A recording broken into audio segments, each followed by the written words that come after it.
Assalamualaikum warahmatullahi wabarakatuh. Selamat malam. Halo sahabat pemasyarakatan, selamat datang di podcast inspiratif yang membahas nilai-nilai positif dalam dunia aparatur sipil negara.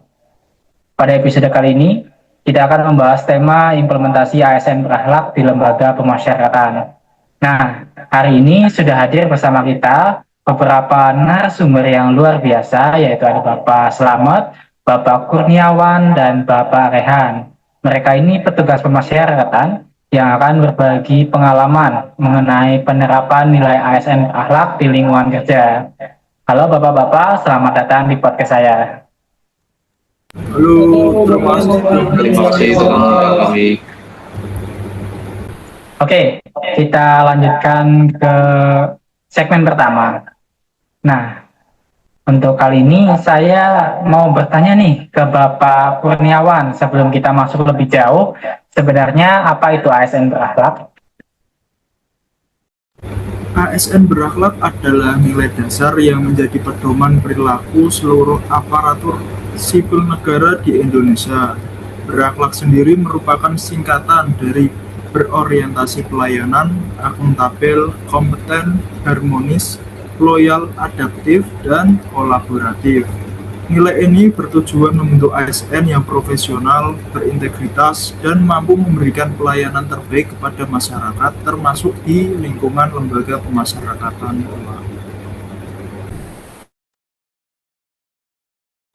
Oke, jawabannya cukup jelas ya. Dari berakhlak sendiri, itu merupakan singkatan dari berorientasi pelayanan, akuntabel, kompeten, harmonis, loyal, adaptif, dan kolaboratif.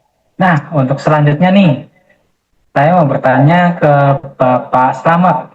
Nah, untuk penerapan nilai berorientasi pelayanan di lembaga pemasyarakatannya dari Bapak Slamet itu seperti apa ya? Baik, izin menjawab pertanyaan dari Bapak Hanafi. Penerapan nilai orientasi pelayanan di lembaga pemasyarakatan, khususnya Lapas Narkotika Kelas 2 Nusa Kambangan. Di lingkungan Lapas Narkotika Nusa Kambangan sendiri, pelayanan menjadi hal yang sangat penting. Contohnya, saat melayani keluarga warga binaan yang datang berkunjung, petugas harus memberikan informasi yang jelas, ramah, dan tidak membeda-bedakan pelayanan kepada siapapun. Selain itu, petugas juga harus membantu warga binaan mendapatkan hak-haknya sesuai aturan yang berlaku. Begitu, Bapak Hanafi. Jadi dalam lingkungan lapas itu tidak membeda-bedakan ya pada siapapun. Terkait dengan pelayanannya itu harus lebih baik. Oke, selanjutnya nilai yang kedua yaitu akuntabel. Nah, kepada Bapak Rehan mungkin bisa menjelaskan nilai akuntabel itu seperti apa? Oke, baik Bapak Nafi. Jadi, nilai akuntabel itu yaitu bertanggung jawab terhadap tugas dan kewajiban. Nah, dalam pekerjaan kami, khususnya saya, setiap kegiatan itu harus dilakukan sesuai prosedur.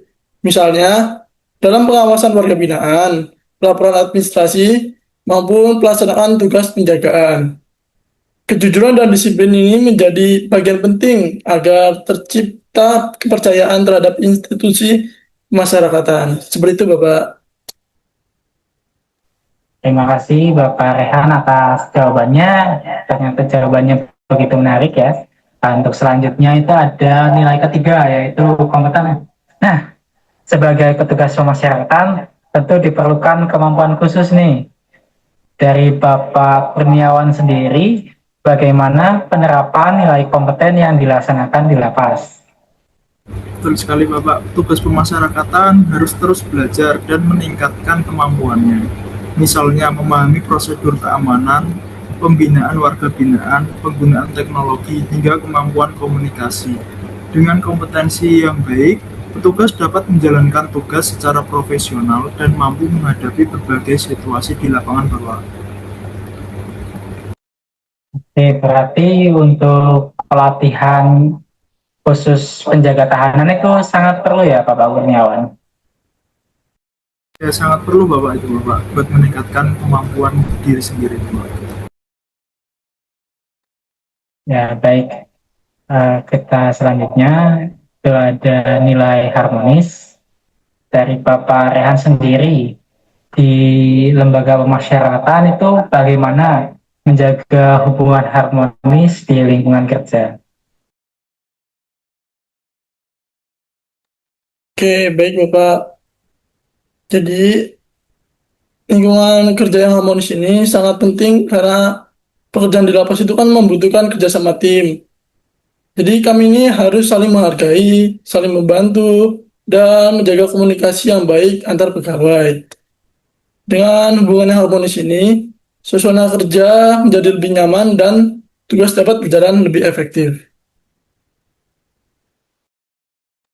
Baik, tapi harmonis itu sangat dibutuhkan sekali ya dalam pekerjaan di lembaga pemasyarakatan. Begitu Bapak Rehan. Betul, Bapak Hanafi. Oke, selanjutnya kita akan nilai loyal. Nah, dari Bapak Slamet sendiri nih, bentuk dari loyalitas seorang ASN di lembaga pemasyarakatan itu seperti apa sih?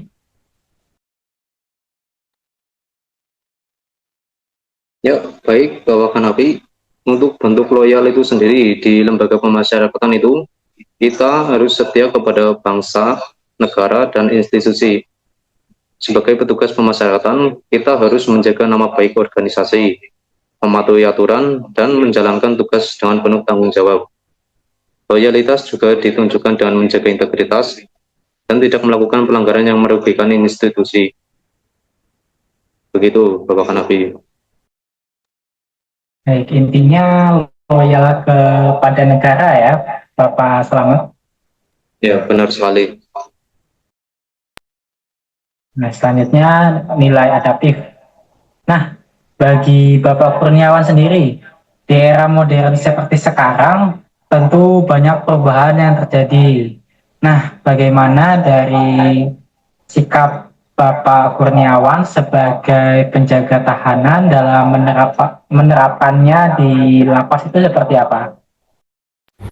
Nah, saat ini memang banyak sistem pelayanan dan administrasi yang sudah menggunakan teknologi digital nih Pak. Karena itu, ASN harus mampu beradaptasi dengan perkembangan zaman. Petugas pemasyarakatan juga dituntut mampu mempelajari sistem baru, meningkatkan kemampuan teknologi, dan siap menghadapi perubahan dalam dunia kerja Bapak. Intinya itu selalu mengikuti perkembangan zaman ya Bapak Kurniawan. Iya Pak, selalu mengikuti perkembangan zaman Pak. Terakhir nih, untuk Bapak Rehan, dari nilai kolaboratif. Nah, penerapannya di lapas itu seperti apa sih Bapak Rehan? Oke, jadi penerapan nilai kolaboratif ini, kami tidak bisa bekerja sendiri. Dibutuhkan kerjasama dengan sesama petugas, aparat keamanan lain, tenaga kesehatan, maupun masyarakat. Nah, kolaborasi yang baik sangat membantu menciptakan keamanan serta pembinaan warga binaan yang lebih optimal. Terima kasih jawabannya Bapak Rehan. Nah, untuk selanjutnya, menurut Bapak nih, apa tantangan terbesar dalam menerapkan ASN berakhlak di lembaga pemasyarakatan? Mungkin Bapak Selamat bisa menjawabnya. Baik, untuk tantangannya di lembaga pemasyarakatan cukup banyak, seperti tekanan pekerjaan, keterbatasan fasilitas, hingga kondisi lingkungan kerja yang dinamis. Namun dengan komitmen dan semangat pelayanan, nilai berakhlak tetap dapat diterapkan. Yang penting adalah menjaga integritas, disiplin, dan terus memperbaiki kualitas diri. Jadi seperti itu. Baik. Nah, selanjutnya nih, tadi kan udah ada beberapa paparan dari implementasi berakhlak. Nah, untuk harapan ke depannya dari Bapak Kurniawan itu seperti apa? Harapan saya sendiri itu pada seluruh ASN, khususnya di lingkungan pemasyarakatan, dapat terus menerapkan nilai berakhlak dalam pekerjaan sehari-hari sehingga dapat terciptanya pelayanan yang profesional, humanis, dan berintegritas, Bapak. Luar biasa sekali pembahasan kita hari ini. Dari jawaban bapak-bapak sekalian itu terlihat sekali ya, implementasi dari berakhlak itu sudah diterapkan di lembaga pemasyarakatan. Nah, terima kasih kepada Bapak Kurniawan, Bapak Slamet, dan Bapak Rehan yang telah berbagi pengalaman dan ilmu mengenai implementasi ASN berakhlak di lembaga pemasyarakatan.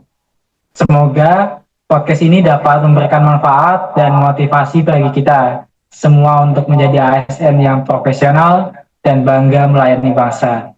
Saya, Muhammad Hanafi, pamit undur diri. Sampai jumpa di podcast berikutnya. Selamat malam. Wassalamualaikum warahmatullahi wabarakatuh. Waalaikumsalam warahmatullahi wabarakatuh. Waalaikumsalam warahmatullahi wabarakatuh. Waalaikumsalam Terima kasih Bapak Hanafi.